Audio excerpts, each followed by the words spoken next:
So the first thing we're going to do on the first meeting of the National Society Descendants of American Farmers, Farmerette directors, I am going to install you as directors. So here goes. Ladies and gentlemen, the installation of the National Society Descendants of American Farmers newly appointed directors, Kate Skalikas, Linda Mizell, and Charlene Mullenweg are appointed directors of this society. This is a especially important occasion in the life of this group. It is the addition of the farmerettes. Those who have carried the responsibility of leadership will return to the ranks of leadership. Those devotion of many times beyond the call of duty will be called. We will always remember each of you gratefully. We are about to induct those of you who have been appointed and you have been selected. You each were selected and chosen. Read. Because of your abilities and your interest in the future of the National Society Descendants of American Farmers. I'm going to just real quick, will you accept the responsibilities of the office of directors that you have been appointed? If you do, please say I do and raise your right hand. I do. Perfect.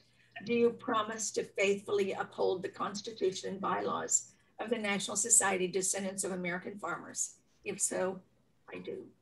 I do. I do. I do. Do you promise to perform the duties of your office as a national director, conducting yourself in a manner befitting of the office to bring credit to the society? Do you, and to do the best of your ability to seek help and counsel when you feel overwhelmed or unsure? I will. I do. Yeah, I will. And you know that there is no stress involved in this, so we don't have to worry about that. Again, there's no stress into this one. So a short prayer. Davina, would you say just a real quick prayer? Thank you, Heavenly Father, for our wonderful members who have agreed to this position. Amen. Thank you. Directors, upon the promise you have just made, I now install you to the office of directors of Farmerettes, to which you have been appointed. I charge each of you to be earnest and faithful in discharging the duties as a national director. Welcome to the National Board.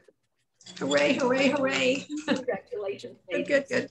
So now I'm going to turn it over to all of you farmerettes. Kate, Linda, and Charlie, I'm going to basically give you the floor, other than I'm going to say that this idea was a thought of Jenny Holmes. One Sunday morning, she emailed me and she said, I think we need to honor farmerettes. And she sent me a plethora of things. So it took us a little while. We looked through it and we finally decided, yes. And talking with the national board members, we decided this was where we wanted to go. So we talked with Kate and Linda and then Charlie. And so it's just gone from there. And Kate was the first one to step on board and start. So Kate, you want to talk a little bit?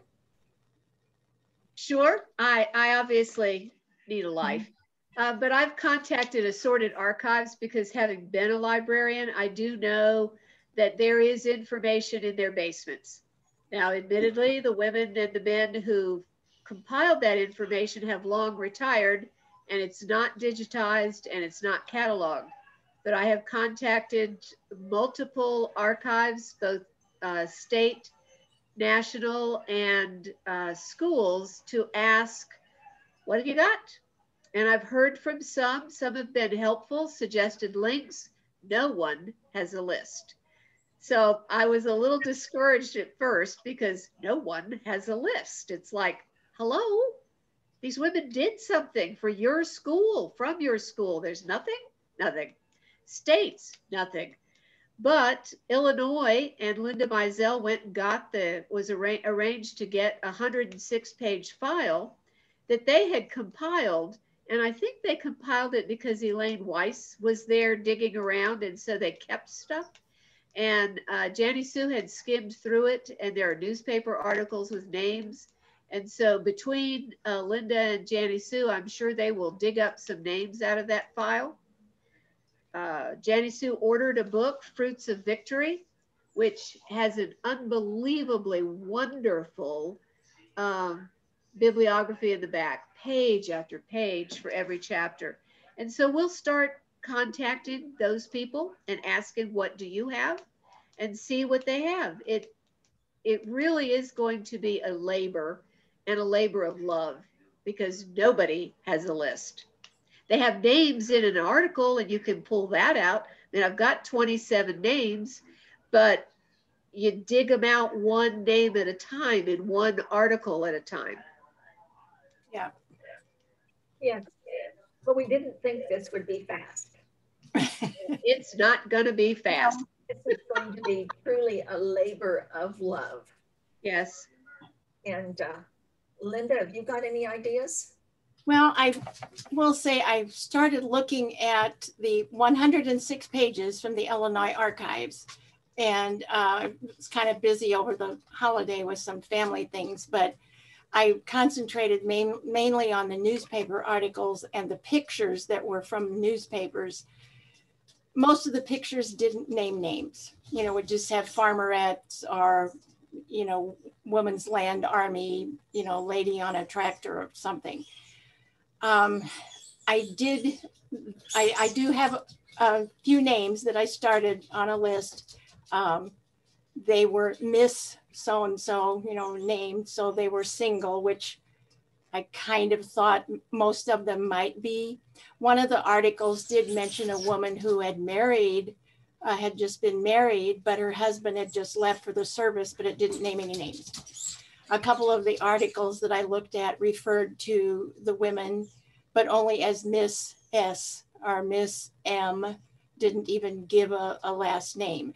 But one thing I did come across that was interesting last night, and I pursued it this morning. In Illinois, there was a training camp in Libertyville, which was near the Chicago area. So a lot of it had to do with articles with the governor visiting and so forth.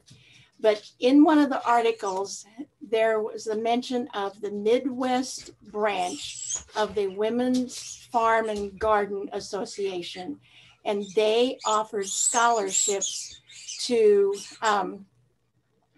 young women who couldn't, I'm sorry, but we have a puppy and she's got her squeaky toy. They were offering scholarships to the young women who could not afford to travel to Libertyville and stay there. So this morning I tried to find the Midwest branch of the Women's Farm and Garden Club in Chicago, and basically there was nothing, and not much in Illinois on a farm and garden club, but there were quite a few listed in Michigan. So I contacted one of them in Michigan, had some contact information. So anyway, I sent an email. What I was trying to find was maybe these women that received scholarships were named in some of their information. I did receive an email back, and that woman referred me to the national president of the Farm and Garden Association, who did respond to me. And she said, ask if we had that Fruits of Victory book. And I said, well, I don't personally have it, but someone has it. And said that they have a book that goes back 100 years or so. So she was going to look at that and get back to me. Now, whether these women are listed by name, I don't, but that was my hope and my thought was why I pursued that this morning. So we'll see. I would think if they gave them money, there's a list. Well, that was my thought also. Yeah, they don't just hand out money willy-nilly. They like to know who they gave it to and what did they do with it. Right, yeah. But I still have quite a bit more to go through in the 106 pages. And I said, I've started a list of names, and I believe the archivist at the Illinois Library apparently maybe had gone through and said there were maybe like 19 names total. But anyway, you know, some neat pictures, but you know, not many names so far. But if we can get 19, and as I said, a couple of them that I did find listed their hometown, which was of course, in Illinois. So this was, most of them, I think the articles were around 1919. So again, these were single women. So we probably would have to look for marriage records, maybe in Illinois, and, you know, pursue it that way. But hopefully maybe the scholarship thing will turn up something, I hope. I think the Illinois archives mentioned a Chicago archives. Did you see that? They thought that maybe the Chicago archives might have information about that Libertyville camp. Oh, I don't know. I haven't. I'll look through it a little better. As I said, I've not gone through every page. I just, since I didn't have a lot of time, I wanted to get a little bit for tonight, but I just mainly concentrated on the newspaper articles and the pictures. But maybe I'll look. You could ask the Chicago archive. You could find, I mean, I don't know anything about Illinois. So yeah, if there is a Chicago archives, and if they respond, who knows? Well, I was disappointed that I didn't locate this Women's Farm and Garden Association group in Illinois. I mean, that was what was in the Chicago area in 1919, but boy, there just wasn't anything about it currently for Illinois. But anyway, said I've got the contact for the national president now, so we'll see if anything comes of that. But I agree with you. That was my thought when I saw that entry. Those scholarship winners had to have been named if they kept it, if they have it. You know, that's the only thing. And you got to remember that in the early part of the 20th century, it was not respectable to have your name in the paper unless you were born or married or died. And so the Miss S makes sense that yes, you wouldn't want to have your family name plastered all over the newspaper. Right, yeah. Charlie, unmute, you had something to say? I thought this may be a fool's errand, but at least in Texas, we have extension agents. Yes. And they tend to keep track of programs like this, especially if they've got girls that they're having to teach to farm in general. So I thought it might be a good idea to check with the extension agents. Yes, yeah, because we have extension services in Illinois, and I did think about that. In fact, there was some mention of an extension service being involved somehow with the girls. So yes, you're right. The extension service would be maybe a good source. There's a farm bureau in Illinois, in Georgia. So I will start contacting those people. See, this is going to be a state by state activity. Right. I'm not sure the three of us can do it all. If the state ambassadors would be willing to ask their state archives and their state extension agencies, well, and the colleges in their state that have an ag program. If you'll all unmute, tomorrow we're having an ambassador meeting in regards to scholarships. And I thought maybe each one of the three of you could talk for maybe a minute or two on Farmettes and tell what you felt would be good. Charlie, you go into like the Texas or some of the other ways for you. Linda, you tell more about what you think would be good. And Kate, you give them a little bit. If you each give them something that they could go in and research, I think that would be good. Yes, I think we would be more than willing. It's a matter of they just need to write an email and it's a cold email and you may or may not get, but at least it opens the door. Yes, I'd be happy to, and I'm sure others would too. Right. Yeah. I'd be interested to know what the actual structure of the program was. Like, I don't know if this occurred in all states, I don't know, the whole scope of the structure might help us narrow down as to how best to target our searches. Okay. I can help with that. It was local and Yeah. state. It was not federal. It was local and state, and it was run by women for women. And it was usually the women's club, those high-powered ladies in their 40s who had help, and they garnered mostly university women, young university women, to work. And so it, yes, but it was local and state. So there was an office in New York City for the Women's Land Army, and there was an office in some other big city, and I can't remember it right now, but so it's state by state. So Kate, do you remember the states that you have found that they were in? Missouri, Kansas, Texas, Nebraska? Were they in every state? New York, Connecticut, for sure. New York and Connecticut.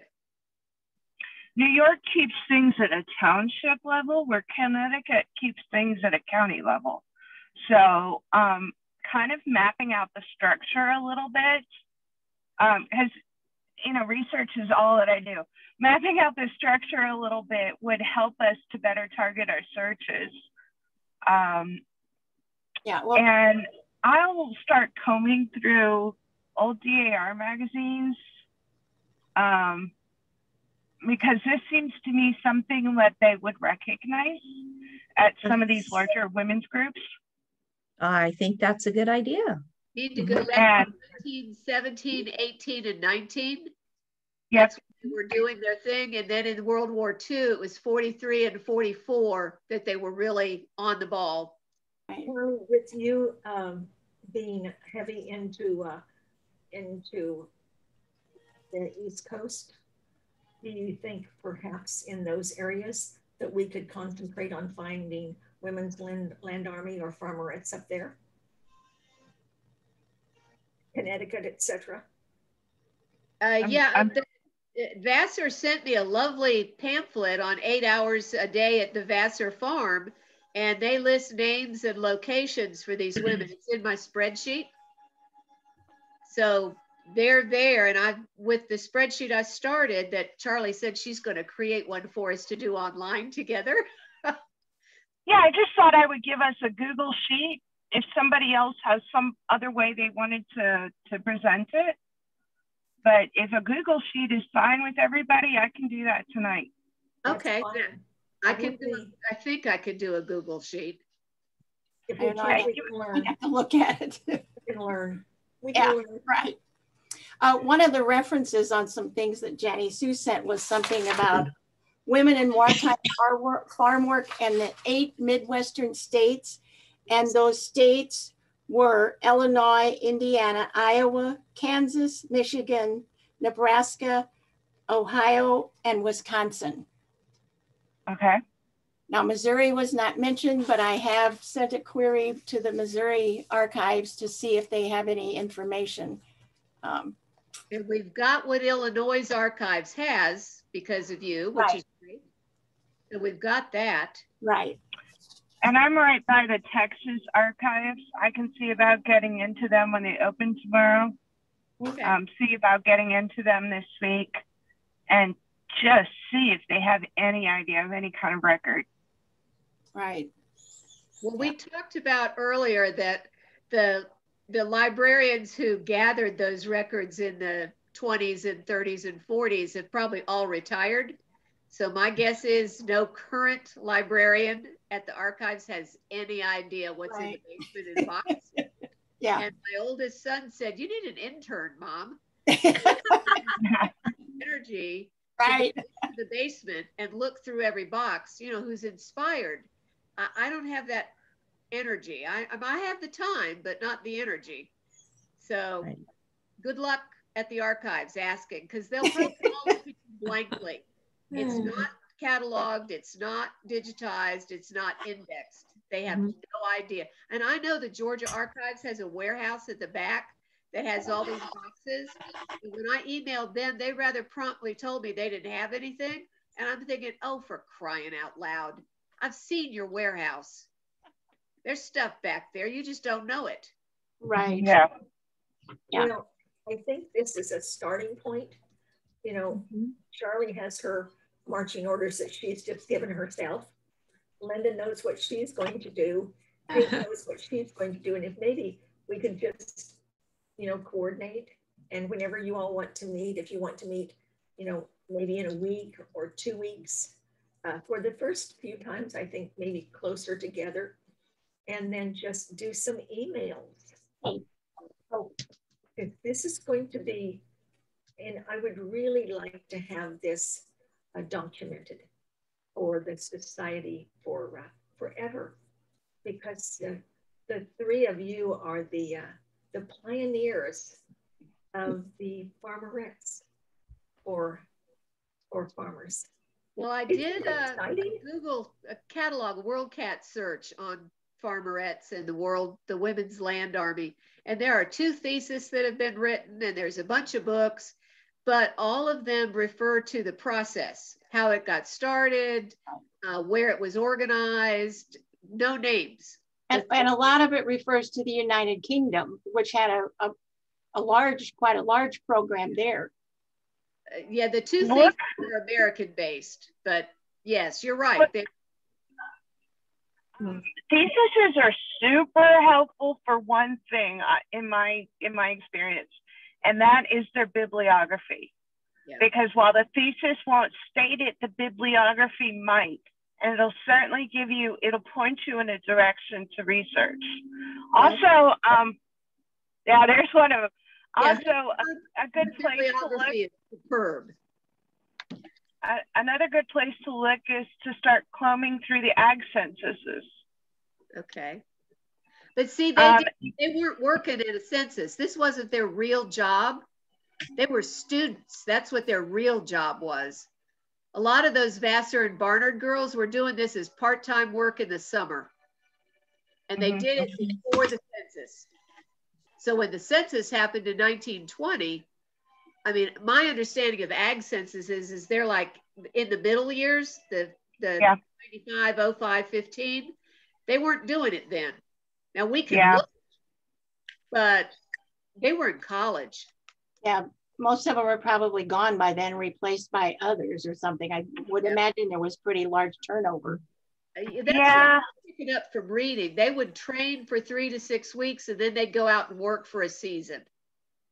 So it wasn't their, 365-day-a-year job. Mm-hmm. Yeah. But well, I have access to JSTOR, so I could start combing through that. For JSTOR, yes. Yeah. Yeah, there's a bonus to being in college. So I can start combing through that, and like I said, check with the state archives here. And then we can certainly, I think contacting the extension agents might be a good thing to farm out to those willing ambassadors. Yeah. Okay. I will contact tomorrow the extension agent. I looked them up online, and I'll contact them tomorrow for Georgia and see what they might have. Yeah, I can do that for Illinois also, because it was a thought in the back of my mind, just hadn't gotten to it yet. Mm-hmm. It had not occurred to me. Thank you. Oh, the extension, I have a friend whose great-great-grandmother was the founder of extension agents in general. And they weren't too well formed by 1918, but they were certainly formed by the Second World War. They started with programs like how to grow tomatoes, things like that. So, I don't know how extensive the records are for that sort of thing. And of course, anybody on the coast is going to have record destruction problems, even in the 20th century. But it may help. It's true. Never thought of that. Thought of that. Yeah, we have floods and hurricanes and tornadoes and fires, and it's just amazing. Yeah. But thank you, Charlie, for suggesting the extension agents. That had not crossed my radar yet. Good. New York, you have, and Connecticut, as I recall, you have dedicated town historians. Okay. They might be able to help. I'm sort of plumbing my brain. I'm in a parking lot of a Luby's cafeteria. Sort of plumbing my brain. Emmy. Are you going to go in and eat? No. I actually got Arby's, which is far less healthy, but far tastier. Yes. I'm glad you're parked. I have written a letter to the Westchester County Historical Association in their archives.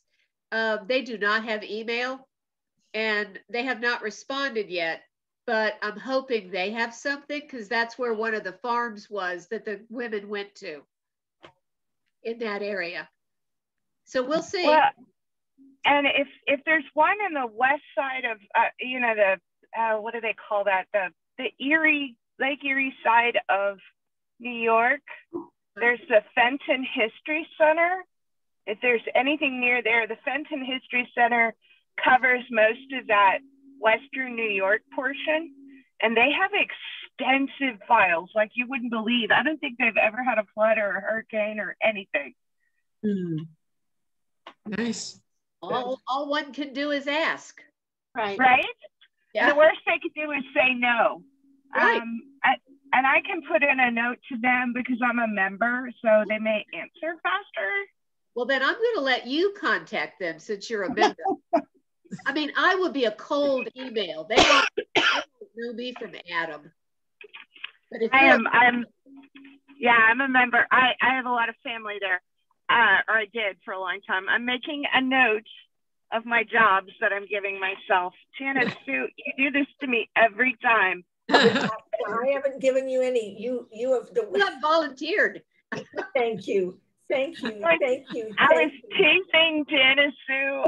When she called me, and I'm like, just finishing with Continental Congress, posting the last Herald. I only have 5 more to do, and Janice Sue's like, "Hi," and I'm thinking, "Oh God, she's got another job for me." And I could hear Davina giggling in the background, and I knew my time was shot. I knew I had no option. All right, Fenton History Center. Love it. Charlie, I just bought you the book, Fruits of Victory. I'm ordering it right now. You are the cutest little thing. So, you know, understand this is from thrift books, but they're good. But yeah, I like thrift books. Okay, so good, you understand. Kate, show them the one that you have for It looks like a brand new book. It's just really wonderful. Beautiful. And the bibliography is extensive. Yeah. And we had discussed earlier, perhaps if Ms. Weiss has kept her records, if she'd let somebody go through them. So I don't know. She lives in Baltimore, Maryland, according to the book cover.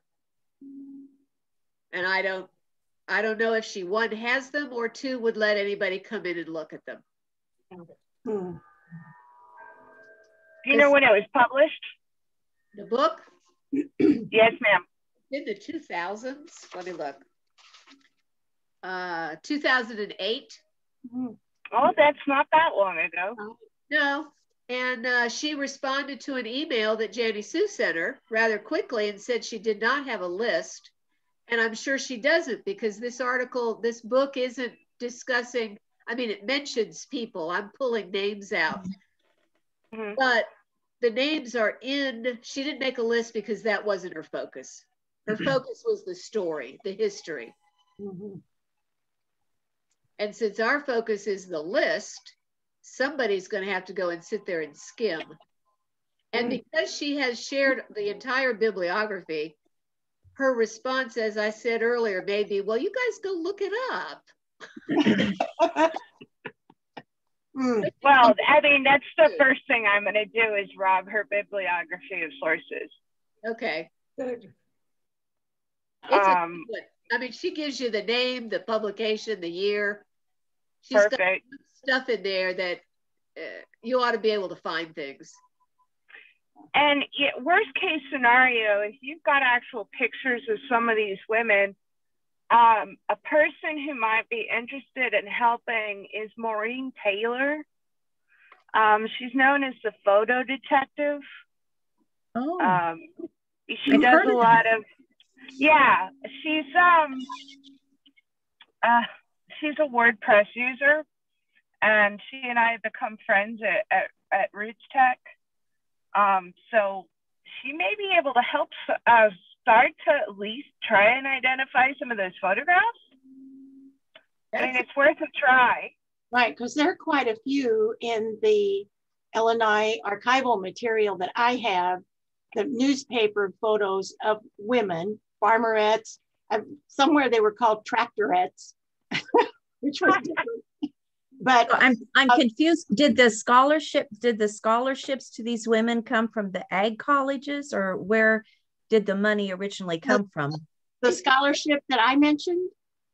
For these women, for the farmerettes to learn how to farm? The one that I referenced was from the Illinois Archives, and it was from the Midwest branch of the Women's Farm and Garden Association in Chicago. And they were giving scholarships for the young women who would go to the training camp at Libertyville. Okay, thank you. I remember. Find anything in Chicago, and just through the process of emails this morning, I have a contact with the national president. They have a book that goes back at least 100 years.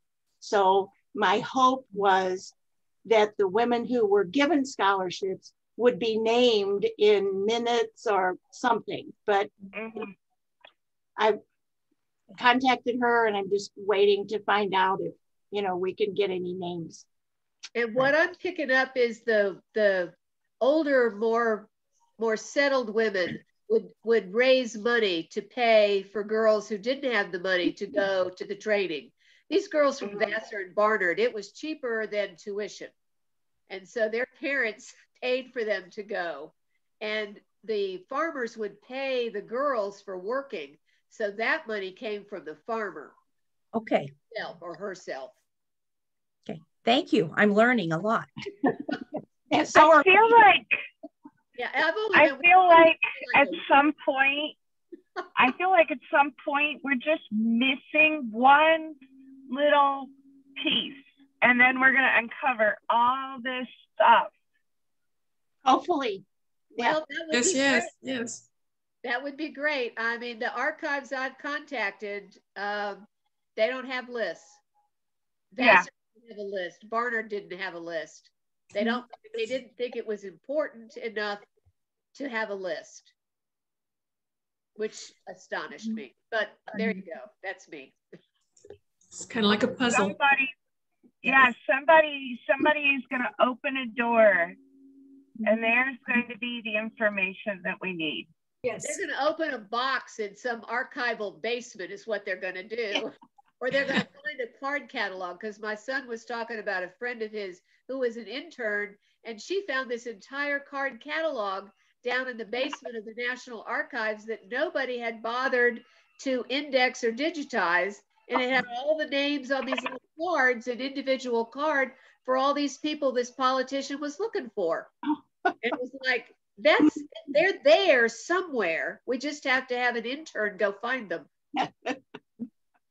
So the question is, when we get names, which we are working on compiling, then what? Then we need to try to figure out if they got married, what their married name is, who their descendants are. Is that kind of the goal eventually, to find descendants and to recognize them? Yes. What I heard Janice say was she would like to give a certificate or something to the families of these farmerettes, because they're probably long gone. But Cynthia thought maybe the families would know. Well, no, I don't think they do. As old people, we just don't tell the young what we did as young people. Yeah, and they never bother to ask, do they? So I had an idea. I was talking to Jenna Sue last night when she was trying to trick me into volunteering myself for this. And you did. I was telling her, you know, there's a good possibility that some of the ones that did this in World War II could still be alive. It's possible, right? And I said, you know, what they do in the Daughters of the Confederacy is they have, you know, they have the names and addresses of these ladies, and people send them cards from all over. Sometimes they'll send them like a little gift certificate to have dinner. You know, so they tend to deluge these ladies with love. And I knew one of them in Austin who was a real daughter. Her daddy was a Confederate soldier. And she just, every time she would talk about it, she'd get 100 cards a month, easy. And she would cry and cry. She said it was the sweetest thing. She felt so loved. Well, And I'd like to do that. Yes. I think that's a perfect thing, Charlie. I think that's perfect. We'd love to do that. We just have to find them. Right. Yeah.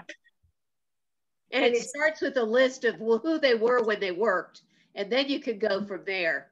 Right. Actually, it might start with a list of where they are, who they were.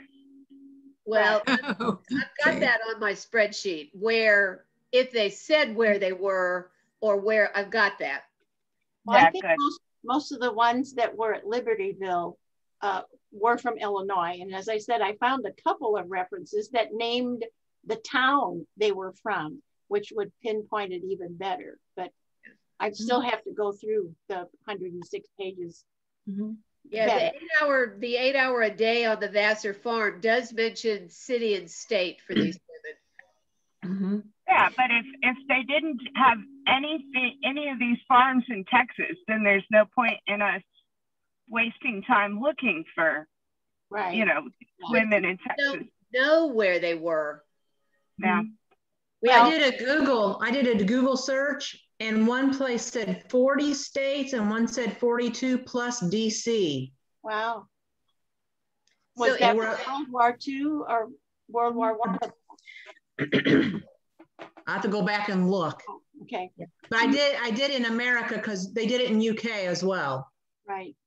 Yeah, I'd like to start by narrowing that down, and then we can sort of attack the individual places, because you're going to have people who are much better at searching in, let's say, Kansas, where I've never done any research. That, you know, I would not be the person to try and formulate a research plan, but Texas or Connecticut or New York, places that I've worked extensively, it would be easy for me to try and think of ideas like that. Well, at least we know the 8 Midwestern states that were mentioned in that one reference. So we have those. Apparently there was a program in those 8 states for sure. So we get those ambassadors to kind of help us. Well, I do not think the ambassadors will have a problem with it because it's going to be so interesting. It is, and rewarding. I mean, whatever we could do to help you, it'll be very rewarding. Yeah. And I can look, my mother has bought abstracts of the old historical Nebraska newspapers from, I don't know, I think she's got them from the 1870s, at least through the 40s and 50s. So I can go at least kind of on the county level here and look in the 1918, 19 era to begin with, to see if there's something in there. Good. And I know, like, before there were extension offices way back in the early times of all counties and stuff, if they didn't have extension offices, they had some type of an ag organization that was important for every community. Can't think of what it's called right now, but it'll be fun to look. I think you need to check basically at least those 8 Midwestern states that were mentioned to see if they had a training camp in the state. Like Illinois had the one in Libertyville. Okay. So that would, I think, check that, you know, if they had a training camp somewhere in the state. Okay. And I told Janice Sue that even if all of us ask the same archives, the same question, they might think there's a real push for these women's information. If they just get one cold email, they may say, oh yeah, honey, we don't have anything. Mm-hmm. Right. True. But if, you know, if a lot of us ask the same archives, they may say, well, by golly, there must be something here. Let's see if we can't find something. Mm-hmm. Right. Good. Well, and in breaking up the research, or in kind of getting help with the soliciting help with the research, it might help us to separate if we can, the World War I era ladies from the World War II era ladies, because starting next year, the 1950 census comes out and gets indexed, and we can use that to start tracing some of the World War II ladies forward. Yeah, good. That's a good idea. Yeah, good idea. It's going to give us a real leg up on that. Linda, could you tell us the 8 states again? Okay, just a minute. I got to find my reference. Okay. I started writing them down. Okay, Illinois, Indiana, Iowa, Kansas, Michigan, Nebraska, Ohio, and Wisconsin. Okay. Can I read that back to you? Yeah.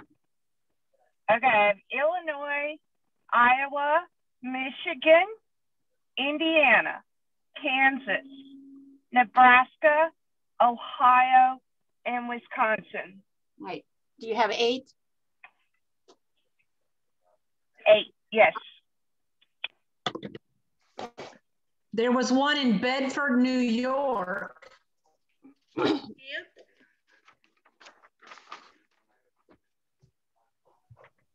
Training camp? Yeah, training camp. Yeah, women's agricultural camp in Bedford, New York. Helen and other farmettes trade their dresses for overalls. This is charlesbridge.com. Doing her bit. It's the story about the Women's Land Army of America. Nice. This is another book. So what we might want to do is start breaking up the tabs. If we can place the women into kind of their, at least the camp that we think that they went to, it'll make it easier for us to, excuse the pun, farm out the research to the local expert. I got that pun. I agree. But we need to get their names first. So we have to kind of do the dumb work and get their names and where they were in these various pamphlets and books, and then we can sort by location and farm that out. Yeah. So well, I'm trying to build you a substructure so when these names come pouring in, which I'm picturing them pouring in my fantasy world. When these names come pouring in, we can just drop them into the right bucket and start working on handing out those buckets to the right people. yes, the theory is good. And I believe it will work. And I think we will have lots of buckets. It might take us a little while to get those buckets, but it's all right. We have time. We're not going anywhere. And we've started, so I think this is a great start. And go forth, ladies. I'm going to do. You have to start from somewhere. Right. This is a great start. A perfect start. So I'll be emailing tomorrow. Right, perfect. And I know we'll almost finish. Kate, you want to tell them about your parade today real quick? Real quick, we marched. We have 2 banners, and my husband figured out how to put a PVC pipe and a big S hook, so the PVC pipe and the banner hung on my car. So I have a teeny tiny Honda Fit, which is just cute as can be, and I like it. But one would never think of it as a float. Well, with the banner to the windows, it's a float. Yes. In the parade and handed out suckers that I had put a tag on that said Nsdoaf and had the insignia. And I handed out little cow mini tags with little mini cowbells on it. Oh, I've seen those. Yeah. It was 1.33 miles, and it took us 45 minutes, and it was lovely. Well, good. Thank you. Yay. Yeah. Now my husband is all excited. He's starting to talk about things we could put on top of the car, like a big basket of fruits and vegetables. So who knows? Wow. Neat. Love it. Good. Well, I gave one of our new members her certificate for her birthday yesterday. Oh, So Good. You had a party yesterday. That's right. Fun. Yeah. Neat. Ashley Pavir was given her certificate. I'm waiting for her mother to send me the picture. Oh, Nice. well, as soon as you do, we'll put it up immediately. She read it out to the whole room. So I had like 12 people asking me what Farmers was, and is it that hard to join? Really? Oh, yes. Cute. Good. Yes. Perfect. Thank you, Charlie. That was a great gift to give both. Yes. Loving gift. Yes. And you had fun watching the fireworks.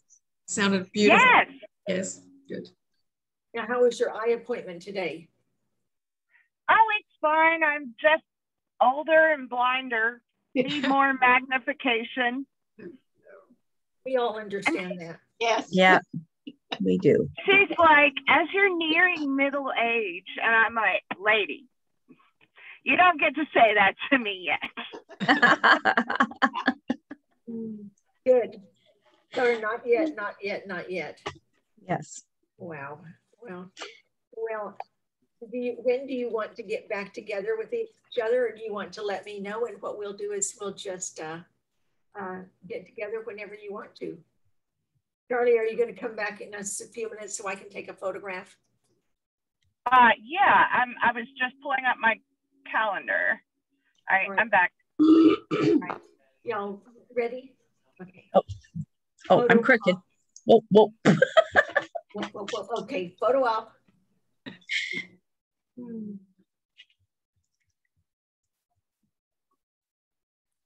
The official first meeting.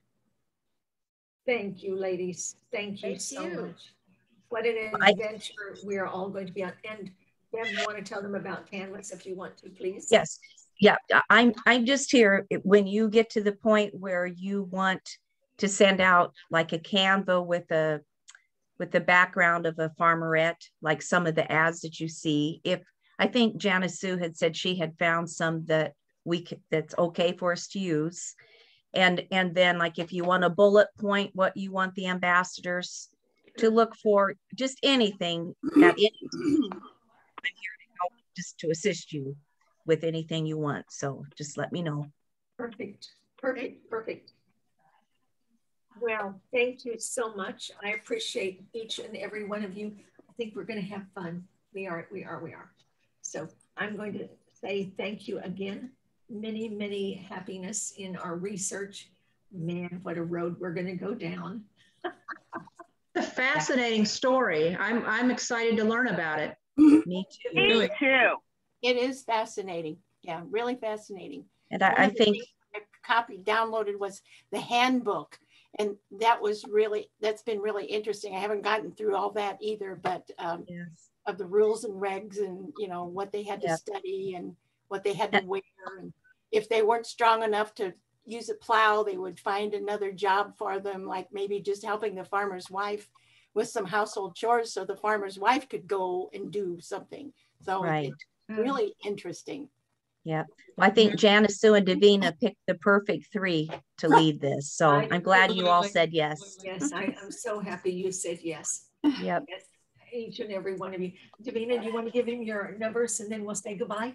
Yes, 1,181 and supplements 1,160. Yay, awesome. Yay. You've been busy again. Yay. So yeah. busy. Good numbers. Well, if you're wondering where the rest of my supplementals are, Yeah. Ms. Davina, blame your sister. Okay, okay. I get it. I get it. I'll take the blame forever and ever. I'll take it with this one. All right, sounds perfect. I've got some great photographs now for all of us for our start. And thank you again. Let me know when you want a Zoom, and we will do a quick one, you know, under an hour, and keep it easy. Thank Good. you. Thank you. Thank you. Good seeing everybody. Bye-bye. Welcome, Yep, new have a good one. directors. Bye. Bye. Bye-bye. Thanks, Bev, for my